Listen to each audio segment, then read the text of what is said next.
So today I'm going to talk about action potentials.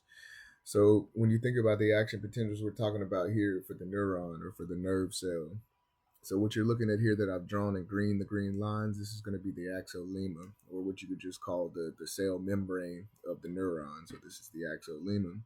On the inside, you have what's called the axoplasm. So that's the inside of the cell. So this is also could be called the intracellular fluid. Everything on this side of it, this is the outside of the extracellular fluid. So this is outside of the cell. What you would be noticing on the inside of the cell normally is that it's going to have this negative resting membrane potential.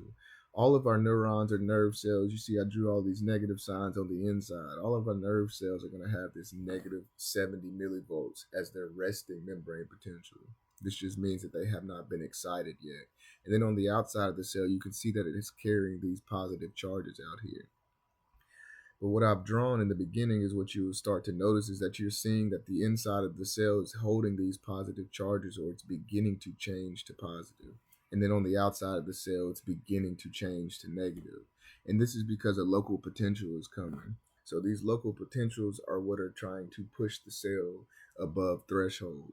Now I'm going to come over here to this graph because it'll make a lot more sense when you can see it with the graph as well. So when you look here at this graph, you're looking and seeing that on the x-axis, it's time down here. So it's over time. And then going up the y-axis, it's membrane potential. So they're measuring the membrane potential of the cell. It's measured in millivolts. So what you can see is that we're starting here. So this is the resting membrane potential at negative 70 millivolts.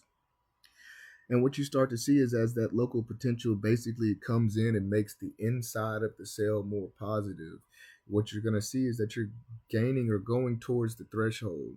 In order for the action potential to start, you have to reach this threshold point, which is going to be a negative 55 millivolts. This is a very, very important step here for the action potential to begin, because once you reach this threshold, it's gonna continue, or it's gonna happen. So it's a all or nothing basically phase. Is if you don't reach the threshold, or you don't reach this negative 55 millivolts, you don't get the beginning of the action potential. If you do reach the threshold, you are going to begin the action potential and become more positive. So basically what happens is as you reach this threshold, you're going to open this sodium channel or open this red channel. So in order for the cell to become depolarized, which would mean the cell becomes more positive, here we're still looking at the same thing. You got your extracellular fluid, your intracellular fluid are the inside of the cell. You're looking at the cell membrane, which is the axonema. And then what you're starting to notice is that this sodium channel is now open. So we're having an influx of sodium ions coming into the cell. You can see all of these sodium ions entering into the cell. Now, if you know anything about sodium, sodium carries a positive charge. So because you're pushing positive inside of a cell, what you're doing is making the inside of the cell more positive. Now, I've talked about the membrane potential as being negative. Now you're seeing the cell becoming depolarized. If you're depolarizing the cell, you're making it more positive. So what we're doing is now increasing or going up the graph. So when you start to look at this graph, if I can get it to slide over to it.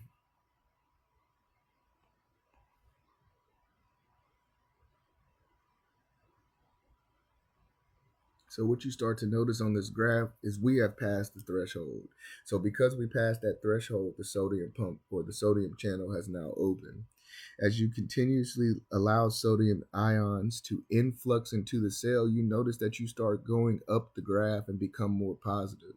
So this is the depolarization phase right here. This is what the cell is becoming more positive. It's being depolarized by this influx of sodium ions coming into the cell.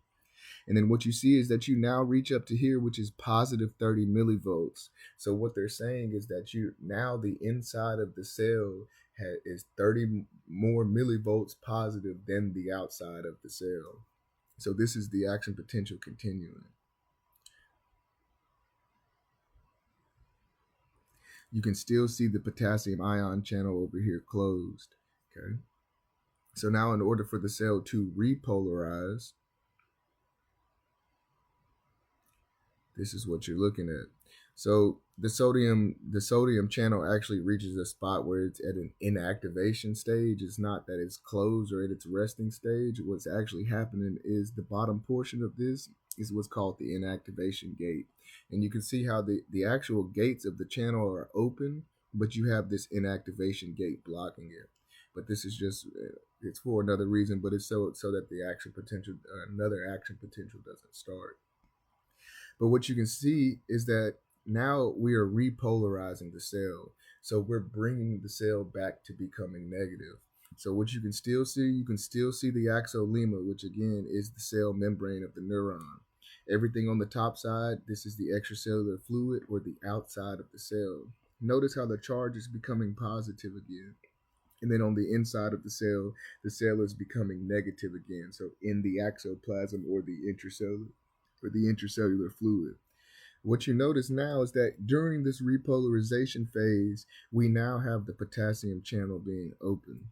So because this potassium channel is now open, we are now having an efflux of potassium. So potassium exiting the cell.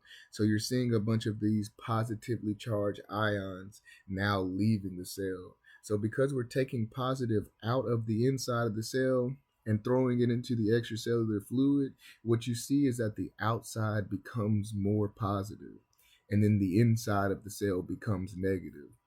So when you look at it on the graph, it starts to make sense why this is occurring. So this whole phase, once you reach this positive 30 millivolts, what you saw was that the sodium potassium channel was open and you had an influx of sodium. It allowed the cell to depolarize and become positive. So we're up here at the positive 30 millivolts, and now the cell is going to become back negative. So here you're seeing the potassium channels being open. So you're allowing the efflux of potassium, so potassium leaving the cell. And what you start to see is that you start to downtrend back on this graph. So you're becoming back negative. Notice how we're reaching down here to negative 70 millivolts. So we're returning back to the resting membrane potential of being negative 70 millivolts. But what you start to notice is that really, if you pay attention to this graph, you actually go below negative 70 millivolts. And this is something that's called hyperpolarization. So I didn't draw this at like the axolema and the same membrane and everything again, because I can just show it to you on the graph. So really what's happening, because the potassium channel, they really take a long time to actually close back.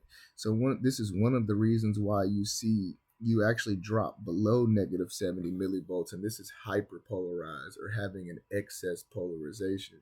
So you're basically making the cell more negative than it needs to be. So eventually what happens is you're going to actually return to your resting membrane potential of being at negative 70, but you do get this hyperpolarization state where you drop below the actual negative 70 millivolts, which you could be at negative 80, negative 90, but it's trying to be at negative 70. Once you get back to negative 70, then you can repeat the action potential, or not repeat, but start a new action potential.